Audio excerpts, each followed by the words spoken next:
Hi guys. Hi guys. It's Katie.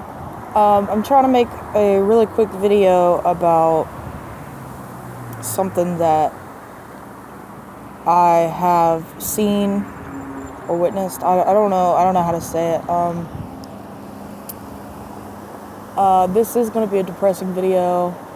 I mean, all my videos are pretty much depressing anyways, so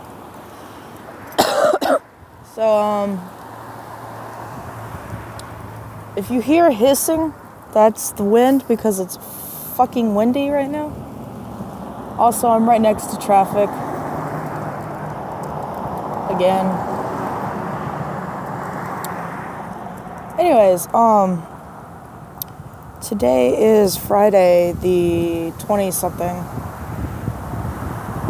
God damn it. The 26th. So on the 21st or the 20th, it was Sunday. I know that it was Sunday. I think it would be the 21st. So, well, I'm just gonna start with Saturday. Okay, so Saturday is when I posted the cyberbullying video, and I was really distraught and like I was already, not right in the head and whatnot. And so that night I'd already went home and whatnot, and I fell asleep on the couch, which is normal for me. And so I had this dream. This is also going to be part of a dream. I had this dream that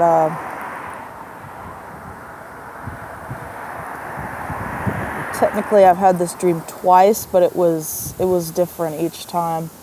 First time I had this dream was way even before Saturday, and it was revolving around me and my boyfriend, and that we had died, and we were like ghosts walking around and shit, and we were trying to get to the hospital to figure out, how we died and whatnot.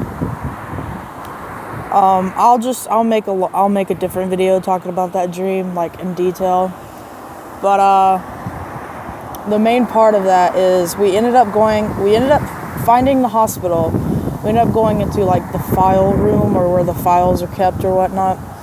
And we found one which for some reason had both of our names on it. And it said fire on it. That's all it said, was fire. And I was like, what the fuck? And this voice was like, when you see fire, death is coming. And, that was really fucking creepy. And I woke up after that. And then if you fast forward, Saturday was when I posted the bullying video. And then Saturday, I fell asleep on the couch, and I had not technically the same exact dream, but it was similar. And all I remember from that dream was the voice again saying, when you see fire, death is coming. And I woke up immediately, and it was like 9 a.m., 9:30 on Sunday morning. So yeah, my boyfriend had stayed up all night, so that's why we weren't like asleep in the bedroom. That's why we were in the living room, because he was playing video games. So the first thing I did when I got up was I lit a cigarette. And obviously you're gonna use fire to light a cigarette. I used a lighter, and I didn't think much of it. And then I went upstairs to the bathroom, and we have a window in our bathroom, and there was a lot of commotion, like a lot of arguing, because we live in the ghetto, so there's always a lot of arguing outside and whatnot. And all I heard while I was in the bathroom is two male voices arguing, and one said, swing on me, something like that. And I was like, oh, okay, somebody's about to have a fight, whatever. You know, I'm used to it. And I hear like a loud banging sound. I don't know why, but I immediately thought it was a gun, but it wasn't. I later found out it wasn't, and for some reason, I don't know why I thought that, because it wasn't like really fucking loud. Like, you know, you shoot a gun, it's fucking loud, like firework loud. But so I went up to the window, and like I pulled the window up so I could see through it, because it's not like a see-through window, because obviously the shower's right there. You don't want people seeing you shower and whatnot. So I had to pull it up, and I see this dude that I've seen around before, but I don't know him personally. And he is arguing with another guy outside, and I can't really hear what he's saying because he sounded drunk or whatnot, but he ends up picking up a rake off the ground. He's like, let me get my stuff, he said, let me get my shit, but let me get my shit. And the one dude he was arguing with was, because I recognize him, because he's my neighbor, and I haven't really talked to him like that, but like, he'll ask me for a cigarette every now and again, and I never have any cigarettes. So I recognized him, and you know, he was like flipping out. He was like, oh my god, I can't believe you've done this. And I was like, what the fuck? And I happened to look over to the side of the building that they're standing in front of, and there's a guy laying on the ground. And I was like, what the fuck? And I thought back to that loud bang I heard. Oh, it's so fucking cold. Oh shit. Hang on.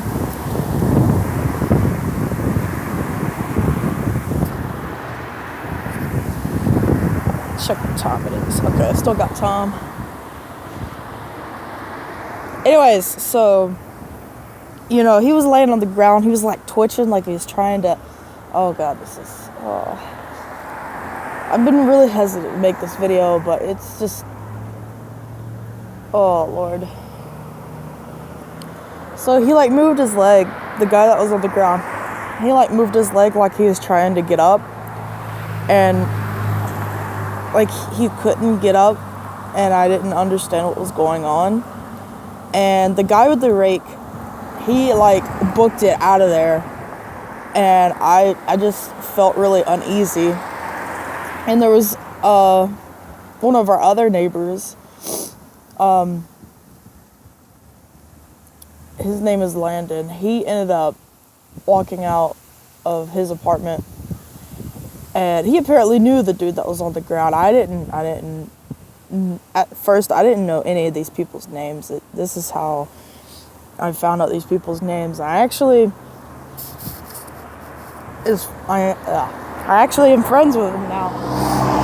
So Landon and his wife ended up walking out of the house, and Landon went up to the guy that was on the ground, which I later found out his name was Justin. So Landon walked up to Justin, and he like touched him, I guess to like feel a pulse or something. And I don't know, he started freaking out, and he was like screaming that he had died and that he was dead and whatnot. And, you know, I didn't see, you know, what caused him to die or whatnot. I later found out what went on. And so I immediately ran downstairs, and I grabbed DJ, and I was like, somebody just got shot, literally like right outside the window, outside our back porch, backyard area, whatever you want to call it. And he like flipped out. I handed him some shoes, and he went out there to Justin and tried to go, I got the hiccups. I tried to go feel a pulse. he said that he could feel like a very faint pulse, and I stood on the back porch and I kind of froze up because, so when I was younger, this all ties in. I'm sorry, I keep going flippy floppy. But when I was younger, I don't remember my exact age, but I took like EMT classes and like CPR classes. Like I could do CPR. I did a lot of medical stuff. Like I know how to stop the bleeding on myself, on another person, and whatnot. And you know, I've never really been, you know, faced with another person. I've always been faced with myself bleeding, but that's like self-harm and stuff. But I've never been faced with anyone else, you know, bleeding heavy, bleeding heavy. I can't fucking say that. So I just kind of like froze up, and I just stood on the porch for a while, and I saw my other neighbor Chris come out, and I actually do talk to him a lot, so I know him. And I went down and I talked to him, and he was the one that told me, you know, everybody's names and the situation and what the fuck happened. He's not entirely sure how Justin had died or whatnot, but God. So obviously the police were called several times, like the EMTs, the fucking CSI and all that. So when the cops and the EMTs showed up, because they showed up first, like he had passed away on the ground. So they had to, you know, give him like chest compressions and whatnot to bring him back. They were able to bring him back, and that was fantastic news. He ended up getting rushed to the hospital in the ambulance. So what I had found out is the guy with the rake had started an argument with Justin, and I'm not entirely sure what the argument was about, but Justin just, you know, didn't want to hear it, I guess, and he ended up punching the dude, and the dude with the rake ended up having a knife. Okay, so that's W139. Okay, sorry, I was checking. I saw the bus go back. I was checking the time. But he had a big ass knife, and he had stabbed him. I heard that he stabbed him once in the chest, but I've also heard that he stabbed him twice in the chest. But it was like right here. My boobs are in the way, but like right in the heart area.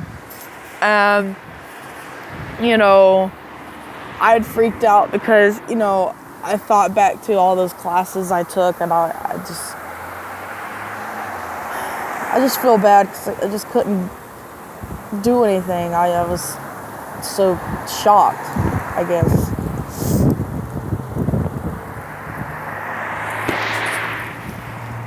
But so when he was rushed to the hospital, obviously they taped the area down, was like with crime scene tape and all that. The CSI came and they started collecting all the evidence and whatnot. And then I was talking to Landon and his wife Felicia, and they were best friends with Justin, so that was kind of hard. Felicia was talking about some other, like, I'm not gonna say what it is, but some other like traumatic stuff that was going on in the same time period. So when Justin was stabbed, she was she was in pieces, and so was Landon. Luckily, Landon saw who the dude with the rake was.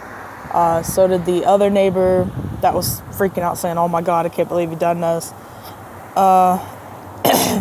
Felicia didn't see it, but she ended up knowing who it was.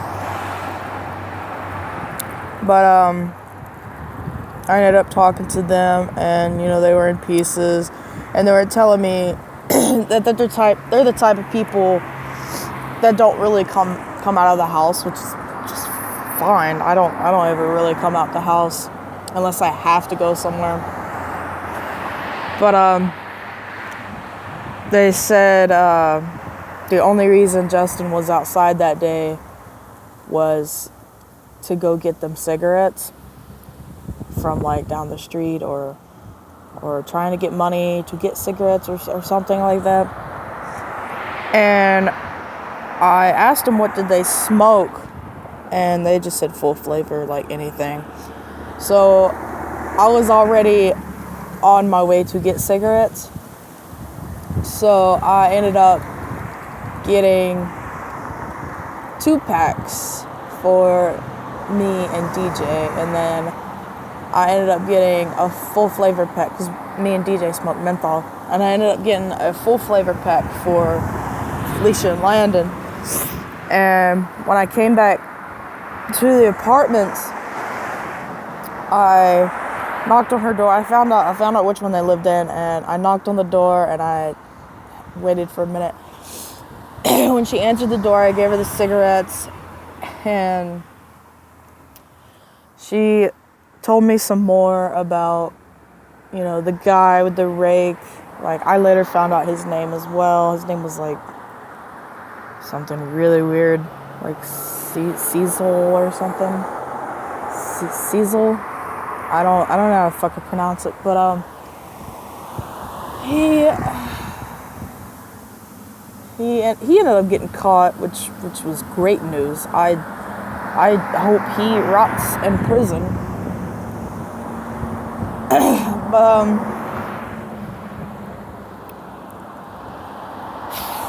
I'm sorry, I'm like really cold, and I'm also waiting on traffic to go by because I don't know how well y'all can hear me. That's why I keep looking up, by the way, because I'm like right next to the road. I'm watching out for traffic. But yeah, when I gave her the cigarettes, she told me that as soon as Justin got to the hospital, he had passed away. And I was depressed. I mean, I don't know how to say it because I didn't know these people, but I was still like hurt that, someone had lost their life. And, I mean, that's the way anyone should feel. I mean, yeah, sure, there's a lot of people in this world that, shouldn't live, but I can't do anything about it. And there's a lot of people that get killed on the daily that, they deserve their life. Like, why did shit have to happen where death had to choose them, kind of thing. And what the fuck is this? I got a message. Okay, I don't care right now. Well, I do care, but I'm recording right now. So, how long is it? Oh, 19 minutes. Oh, God. Okay. So, when she told me that, she told me that they were doing the whole, like, the detective was over there, and they were doing the whole lineup and whatnot. And, like, that's how they found the guy. They knew what he looked like and whatnot. So they ended up catching the guy, and he is serving some time, I guess, probably like 25 to life because it's murder. It was like second degree murder. But yeah, that's how I found out his name, by the way. So Jesus God. So she told me I didn't have to get him cigarettes, but I I felt like I needed to because they were out of cigarettes, and that was the whole reason for Justin to like leave the house. So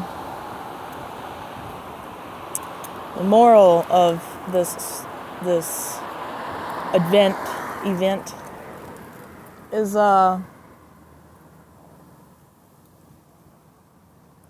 pretty much violence. The way I see it is, back in the day, if someone punched you, you would, I mean, if you're angry enough, I guess, you would punch back. You would have like a fight.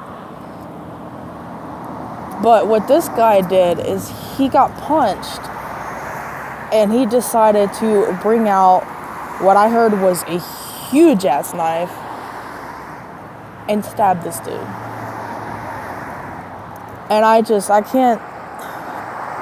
can't see the reason why does people, and it's not just him, it's just people in general nowadays, not all people, just some people, is they get into a small argument or a small like little fist fight or something, and they suddenly want to bring out a gun or a knife or fucking shovel. I've seen people go and bring shovels and hatchets, and like, why would you get into a small argument and then get so angry to bring out a weapon when they were not armed? They had their freaking hands. I don't understand people nowadays. I mean, everybody says violence is never the answer.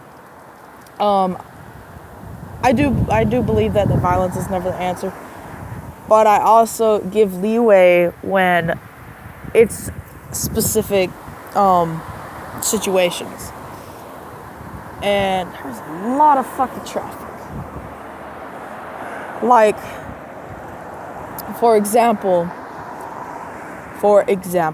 like, what if I was in a marriage and my partner would get really handsy with me and like beat me, and I finally get the courage to, like, this is probably a bad example, the courage to finally like hit him back or something, then, that, in my opinion, is like self-defense. But that was probably a really bad example.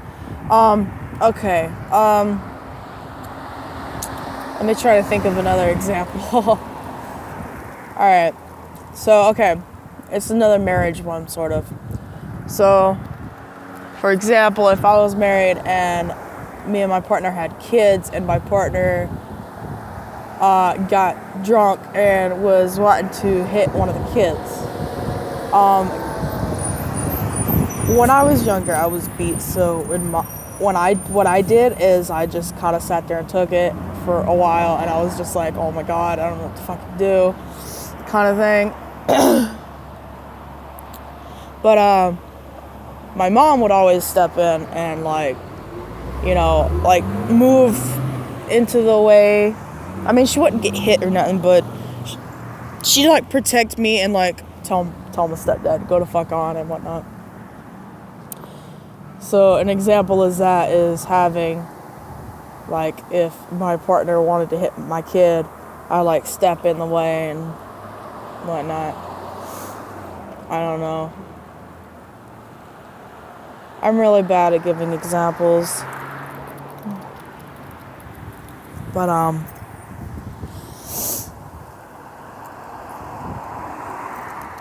it's really about, if you get into a small argument,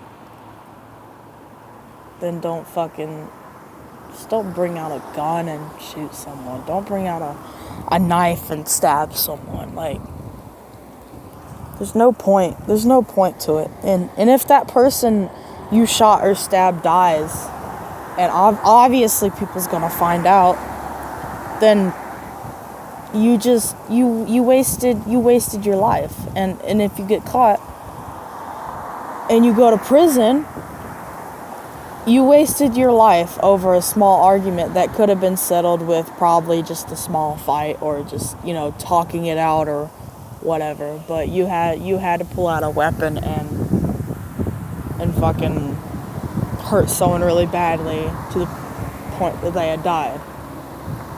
I just don't see the point in that. Oh, I made a hole in my cigarette box. Great.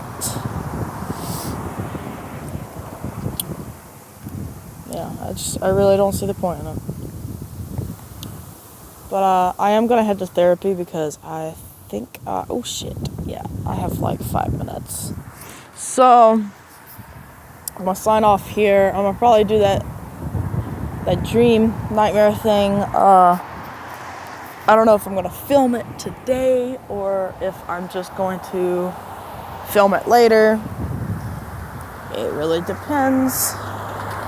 But I'm signing out for now. Signing out. I don't know why I say that. Signing out for now. But yeah. Just don't kill people, man. Don't kill people. 'Cause it's just, you're just causing more hurt in this world. I'll see y'all later. I'm gonna walk into therapy. Sorry for another depressing video. It's just something I needed to talk about.